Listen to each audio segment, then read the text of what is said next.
Hello, good afternoon, and welcome to our third day of our XQ webinar series this week, which is basically the replacement of our live event that we had to cancel due to the Corona crisis.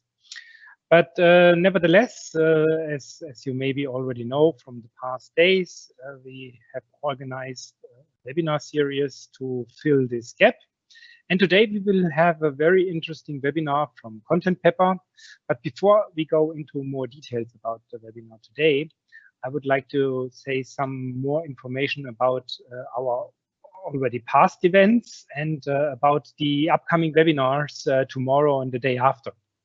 So don't miss to stream the already available webinars from Monday and Tuesday. We had very nice keynote from Dirk Ploss and also a very interesting talk and a demonstration about the capabilities of Quantilope from Peter Ashmonite and his colleague Christoph Kwiatkowski. And tomorrow we will have, and we had also on Tuesday, don't forget that one, and don't miss it, a very nice presentation about why you should use a marketing resource planning tool and not Excel from Mirko Holzer, the founder of Brandmaker, and Stefan Giesecke, who is working for TMD Friction, a brake manufacturer. And he shared some insights about his experience, why you should use a MRM. And tomorrow we will have a very nice webinar upcoming with my colleague Sascha Kurfis and with Renata Dadic from Deutsche Bank. And she will tell us a little bit more how to build the MarTech stack and what is basically very important around this. It's basically empowering teams and the people and also take care about budget and so on. And you may know the problems if you want to introduce new IT capabilities, and she will tell firsthand from her experience in doing that at Deutsche Bank. And last but not least, we have another closing keynote from Scott Brinker. If that doesn't ring a bell, he is the chief editor at chiefmartech.com, which is a web page that also publishes the MarTech landscape. You may have seen it. It's a very nice landscape showing, meanwhile, more than 5,000 companies and tools in the area of MarTech, and it's growing. And he will give us a little bit more insights about what you as a CMO should know about MarTech and how to react to this, let's say, very important move of the whole industry to basically use more and more tools in the marketing. But let's come back to today's webinar. So today we have a webinar held by Contentpepper, and Contentpepper is a startup, or basically no longer startup, but since 2013 active company in the area of digital experience management. And if that is also new for you, then you might also know this category formerly more as a CMS. But the difference is that you tackle with a DXP also different channels and also the problem that you want to reuse your content in different channels, and of course the challenge to present it in these different channels in a different way. So we have also a co-speaker today, and this is Patrick Rembe from basically he's a learned journalist and is since more than 12 years active in different areas, and he will also tell us a little bit more about himself and about his time at Cewe, and also he worked basically 10 years in the industry. And so I would hand over to Marc. Welcome, Marc. And hi, and welcome also from my side. Thanks for joining this webinar. I start sharing my slides, and thank you for the introduction, Michael. Today it's all about digital experience automation, and Usually we are talking in such presentations about more content, more touch points, more leads, more conversions. But today we want to change the point of view a little bit, and we want to talk about how to improve the ROI on all these touch points of your customer journey. So yeah, I think we can almost skip this slide. Mark and my colleague from Let's Talk About Content, Patrick, we will guide you through this webinar and are happy that you're joining today. So when we are talking about touch points and being a master of touch points, we have two slides of Contentpepper customers with us. The first kind of reference is the Luxembourg Times. And talking about touch points for them means, of course, they want to have a state-of-the-art website as a digital newspaper. They are publishing 2 newsletters a day, fully automated. And of course, they are also taking part in social media activities, including stories and so on. But being a master of touchpoint is not only relevant for newspapers, it's the same kind of relevance for brands like ERP, which is a manufacturer of quads and jet skis and all these fun vehicles. And yes, it's all about content and it's all about touch points. And this is the first point where Patrick jumps in to tell about his point of view about touch points. So thank you very much, Mark. Thank you very much, Michael, for the nice introduction. Yeah, my name is Patrick, and I'm very proud to be the wingman of Mark today. And I can tell you something more about my experience, my personal experience as a content director in maybe perhaps in a at CV, at the great photo finisher or Europe's leading photo finisher, and as a consultant right now with my own company named LTLC. So let's come back to the touch points. It's one of the biggest challenge what we have today. It's we have to deliver maybe to a lot of touch points, and they seems endless, and we don't know what we have to expect in the future. So dealing with multiple touch points is maybe one of the biggest challenge in modern communication.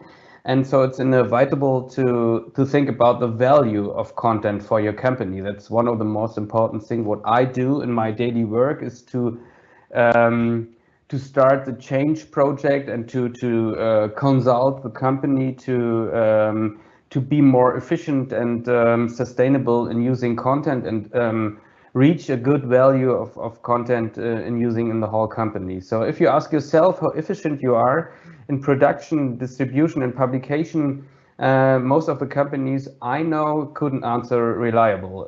If I start one of my biggest projects 5 years ago at CV, I had a lot of discussions with directors and board members about the investments to build a central global content hub. We think about how can we organize our content news so that everyone can use it central from one storage and adaptation in every channel.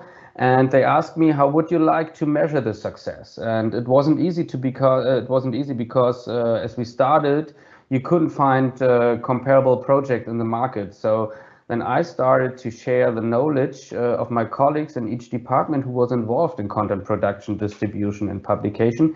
And we found a lot of countable key figures. For my colleagues and me, the key figures were more than numbers. Compare the invest with the success. We had a key performance indicators to measure the success of our own work. And that is amazing to see how motivated you are in a project, and the members are if they have a guideline in case of the key figures for self-control, and they can self-control the success what they do.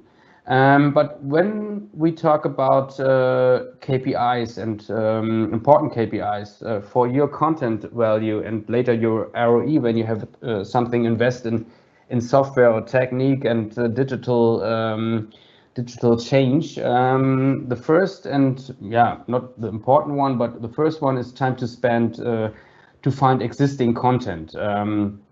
So most of the companies and department are structured with local servers, and often they are individualized by each special subject. That means if you don't know the right slave or folder, you spend a lot of time to find content for adaptation or anything else. That could be better with technique and digitalization, but it also a mindset. The next topic is time to spend for internal and external distribution. The challenge is that mostly you work internal as well as external with a lot of different communication tools and data formats like Slack or Teams or Zoom, or also with PDFs, Word documents, and anything else. So it takes a lot of time to adapt and share the content with all colleagues and service providers. And I will show you later a case of my work, what is the result when you do the work in content like that. So later in our presentation, I will give you an example of my personal experience, what times it takes to pass through all the steps of post-production, and you will be wondering how long it takes. So the next one is time to market. It's also a very, very interesting KPI, but it's very difficult to validate the key number, because it's you have to know every step of the process, what you have to do to produce, to distribute, and to publish the content. But if you have all the numbers, it's very easy to measure the success of your investment or of your work. Another one is present of reused content that will be necessary now and more in the future, because it's not it makes not sense to use or to create every time new content for each channel. So you have to use existing content, you have to adapt the existing content for using in different channels, and that is what Marc will show us later in the presentation, how it works with technique and with Contentpepper. Time to adapt content for channels and touch points. It's also one of the biggest point of or KPI what you have to use. If you produce content separate for each channel, you need a lot of resources, but that is a picture of companies what you can collect at the moment. That means the efficiency in case of adaptation is close to zero. Quite the contrary, a lot of companies produce similar content twice and triple in different departments or sections. That is not very efficient, and it costs a lot of money if you don't change this KPI. So yeah, and Marc, can you tell something about more to what you have to do in distribution? Oh, sorry. I was wrong with my slide. So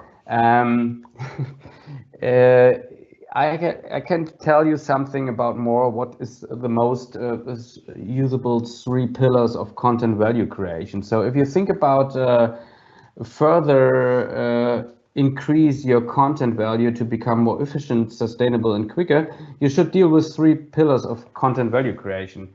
The biggest challenge is that you have to evaluate the needs of your employees and your company before you begin to think about a digital tool or solution. That is the first step in the process, in the project, what you have to do, because otherwise it makes no sense and your investment, personal and monetary, blown out.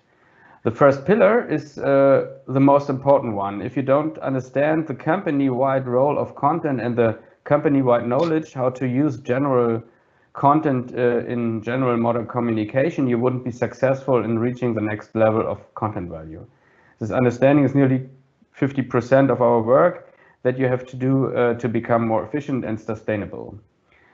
But what we want to look today is in structure and process that are relevant for evaluation, the individual needs for your content production, distribution, and publication. The detailed information of content types, workflows, existing tools, and technical landscape is fundamental, especially when you have to integrate new software, existing surrounding like DAM, PIM, or WCMS, or other individual touchpoint tools. Okay, so when we are talking more about processes, you will find out that it's really a lot of work to become a master of touch points. And we created or are displaying a really simple process, a content process, which of course starts at the creation part. Then we have the big topic of post-production. We and you will continuously analyze and optimize your content before we finally come to the part of content distribution. And we want to tackle some of these process elements, of course, starting with content creation. But to be honest, content creation is not that topic we want to take care the most today, because content creation is really different from company to company. It depends for which part of content value you are going to create the content. So is the purpose content marketing, brand awareness? It will depend on the company size and the business model and many other aspects. So it does not make sense to bring content creation into our ROI calculation, because it's really different from case to case. But there's one big hint. When you're creating content, you should always take care that the content is created media neutral or channel neutral. So right from the beginning, make sure that your story, that your content piece could be promoted, presented, and delivered to every channel you later on want to use. So when the content creation is done, we now jump to the next part, talking about media neutral content in the part of post-production. And back to you, Patrick. Yes, that is one of my interesting experience. What I have had in the last few years is to see what has happened when you don't work with a media neutral content. That is a situation as we start at CV 5 years ago. I will explain you. So as we started to evaluate the most important pain points in using content, we take a look at the content marketing department. So among other topics, we measure the time of the whole post-production process. What does it mean? The measurement started from point where the content piece was approved. So that means the creation part is done.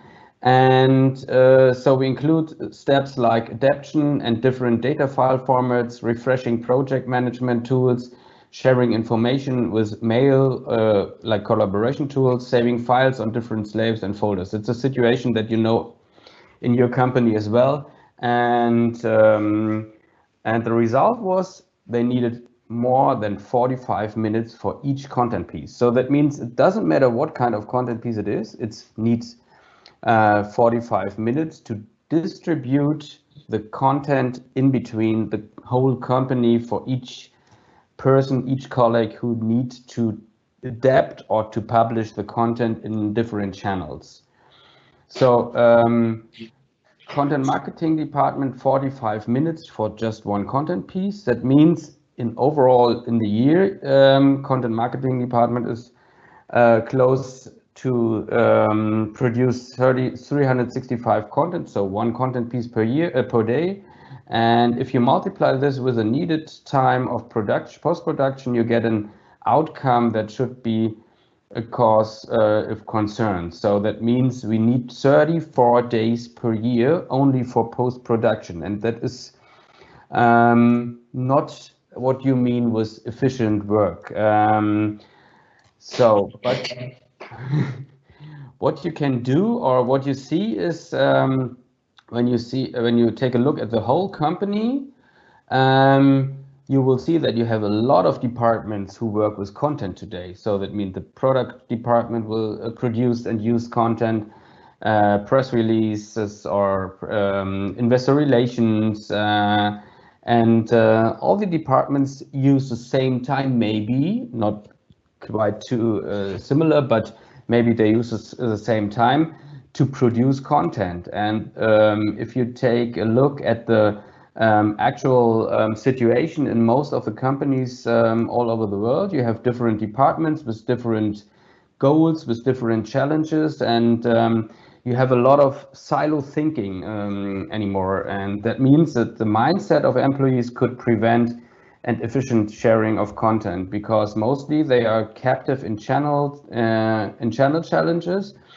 But Marc, you can tell us a little bit more what that means for the multi-channel communication and what you can do to use automation for change and be more efficient. Yes, so let's say content is created, post-production is done.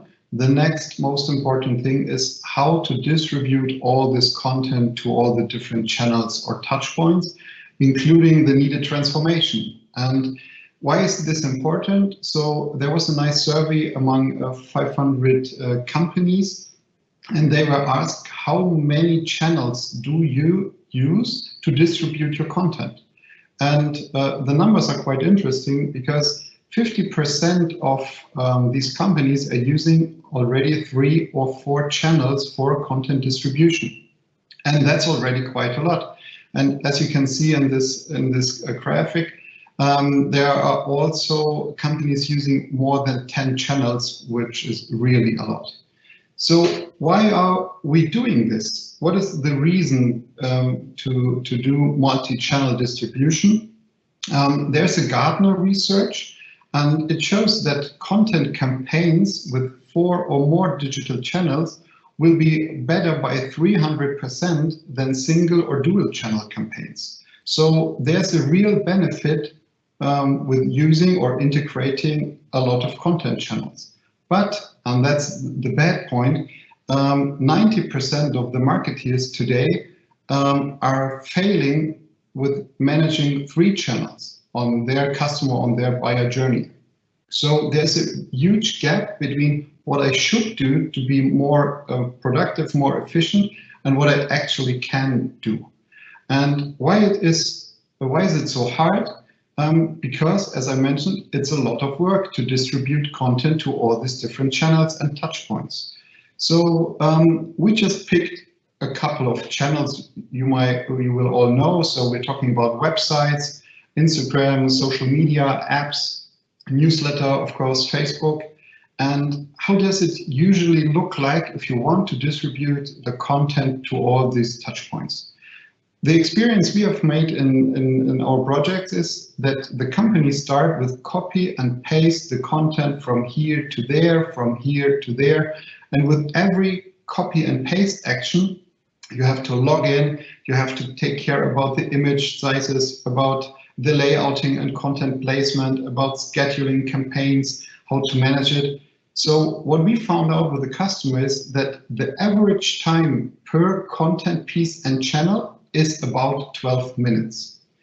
Of course, a tweet usually will not take 12 minutes, but if we think, for example, about a newsletter, how to set up a full-blown newsletter, it could be more than an hour. And the same with landing pages and websites. And just imagine to bring your content to an iOS or Android app. So there's a lot of time used to bring this content to these different touch points.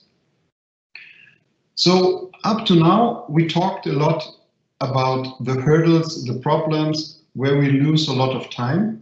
But this webinar is about digital experience automation. So how and where can we save some of this time spent in our content process? For us, content automation and experience automation has 2 parts.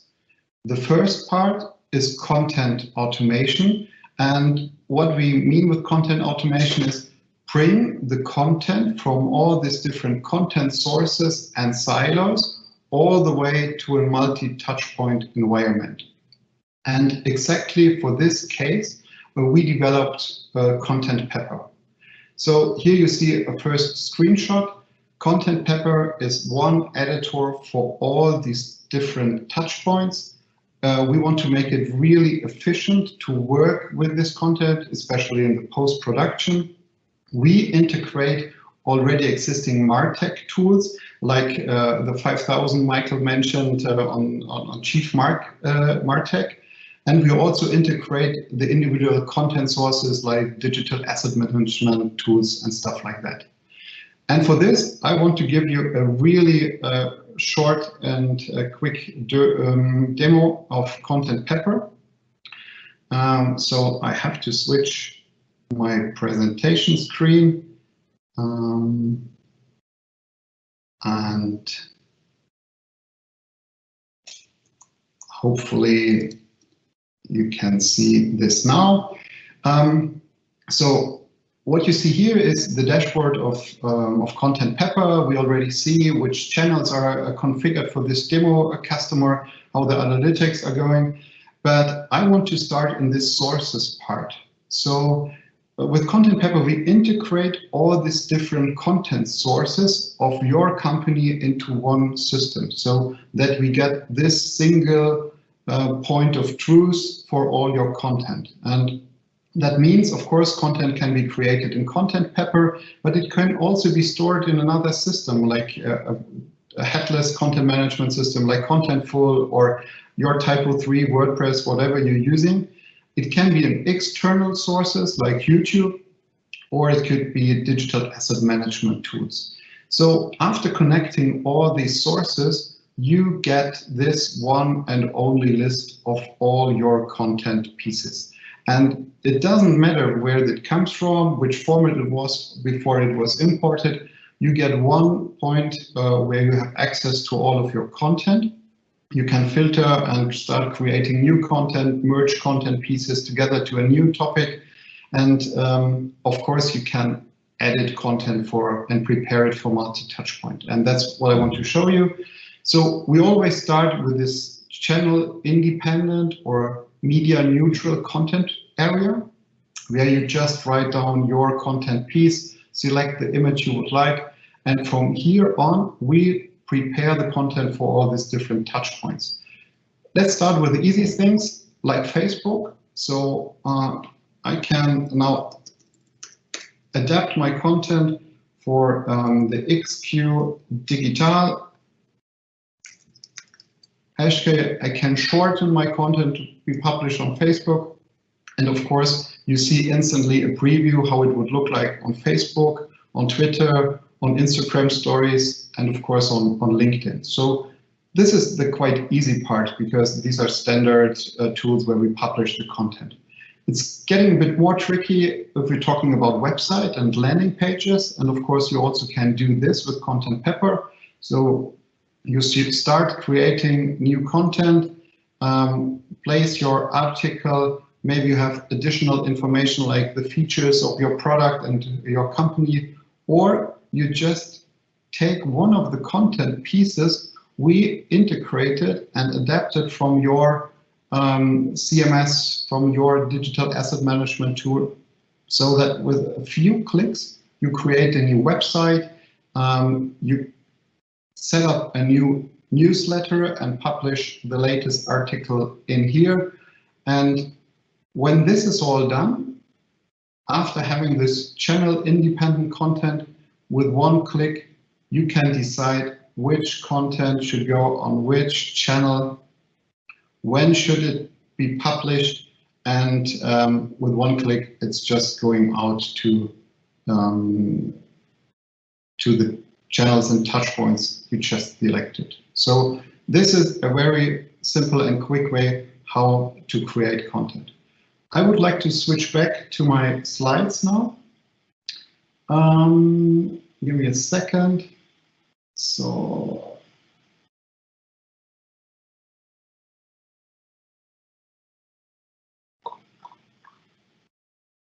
here we are. So hope you're back on my slides.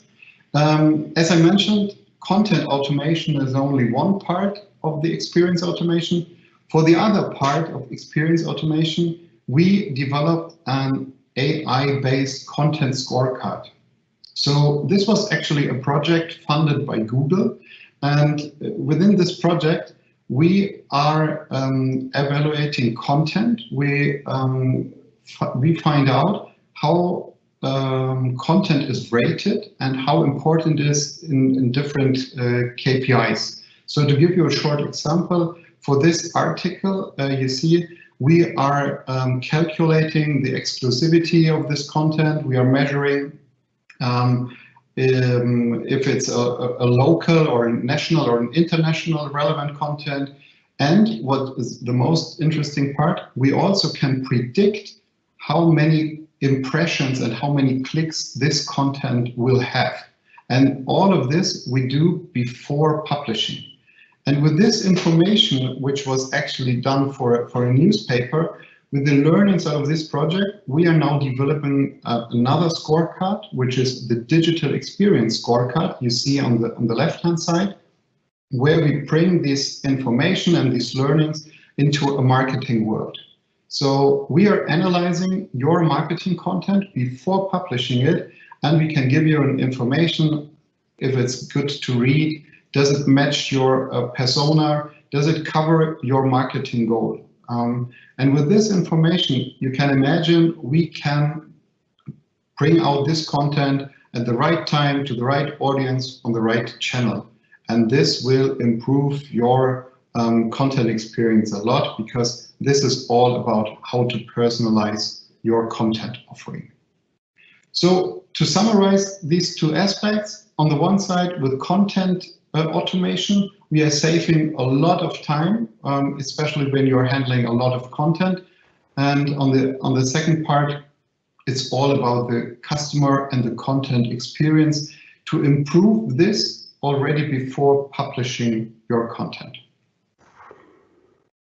So these were actually the slides and the little demo we prepared. And Patrick and I are really happy to get and answer some of your questions now.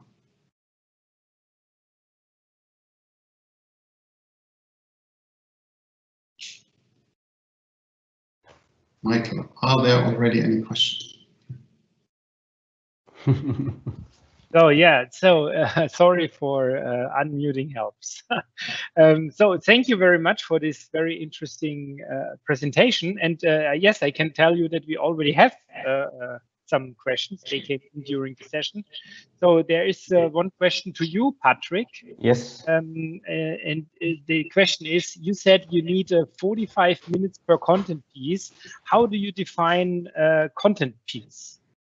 Yeah, that means an already done text in combined with pictures, maybe. That could be a graphic, or that could be a video or something like that. It means only the content piece is already done. That means it's an asset or a piece what you published in different channels.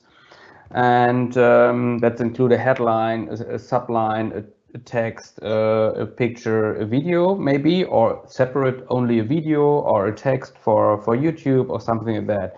And how you can, and the 45 minutes is the time what you need to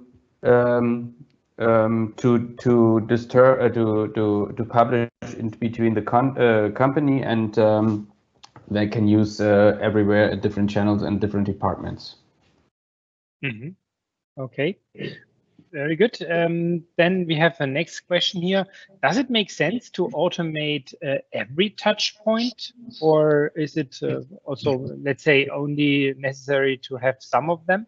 Yeah, so no, I would say a clear no. It does not make sense to automate every touch point and every channel, because there are more brand-related, more image-related channels. You might put the extra flavor on it, and this cannot be done by automation. Like Pinterest or TikTok.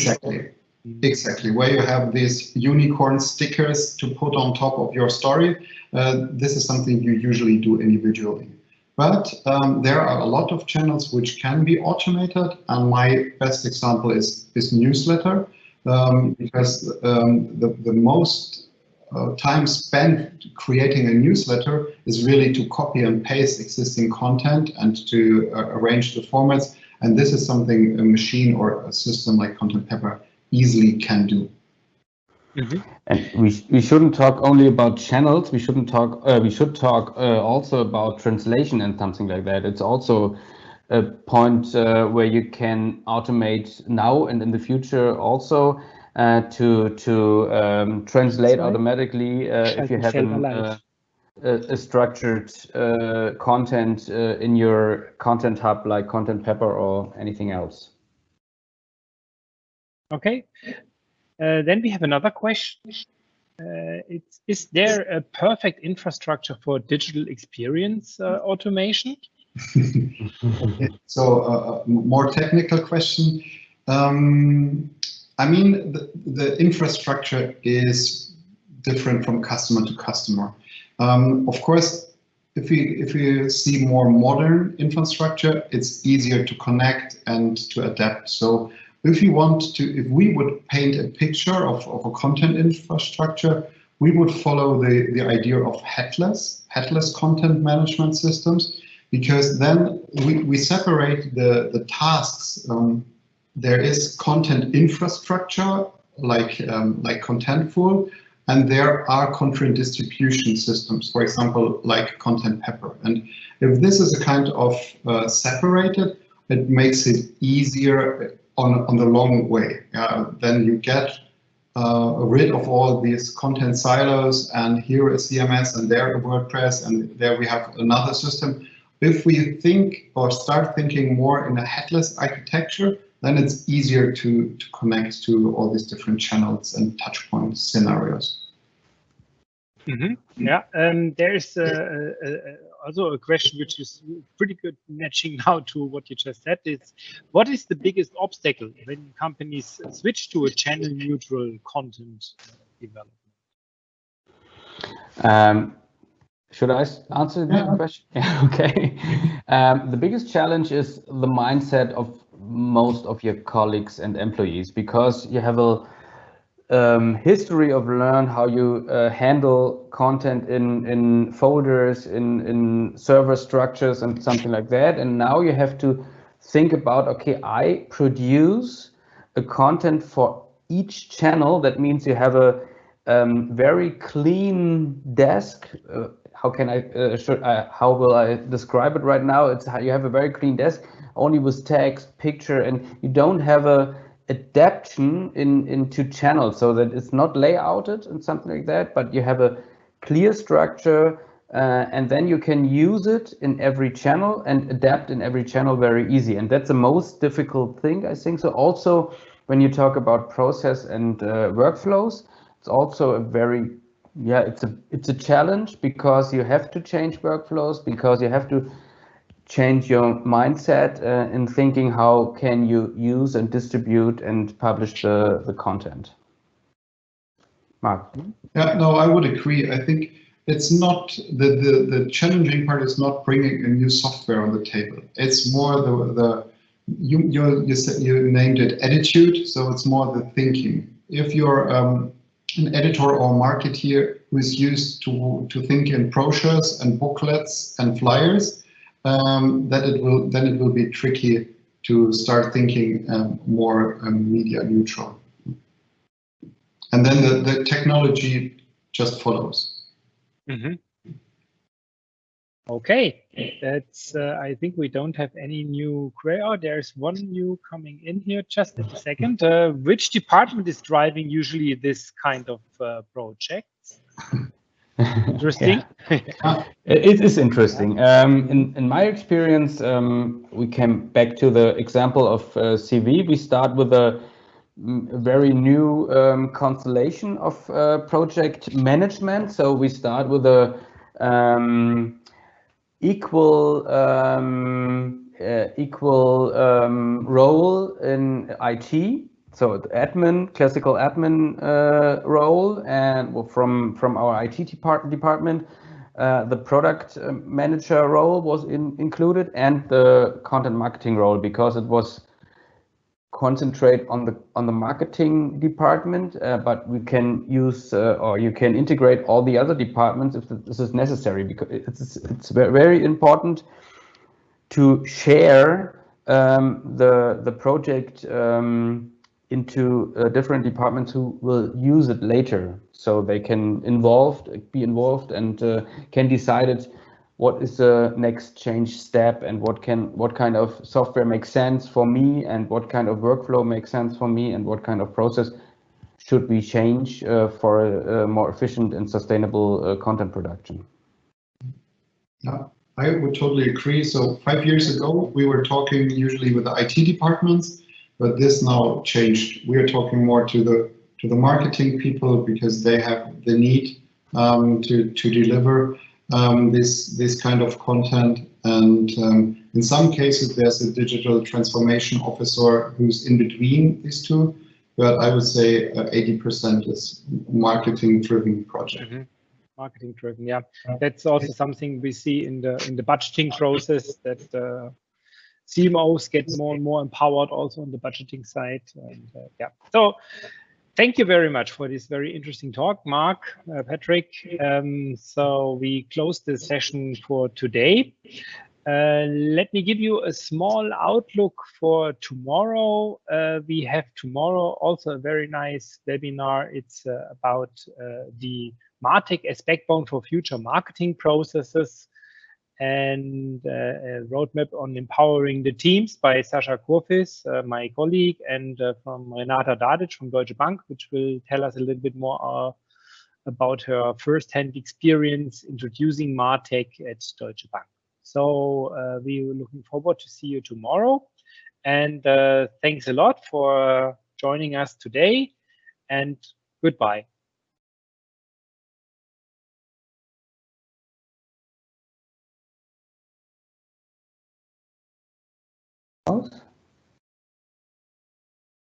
Marc, bist du noch da? Ja, ich glaube, wir sind auch noch.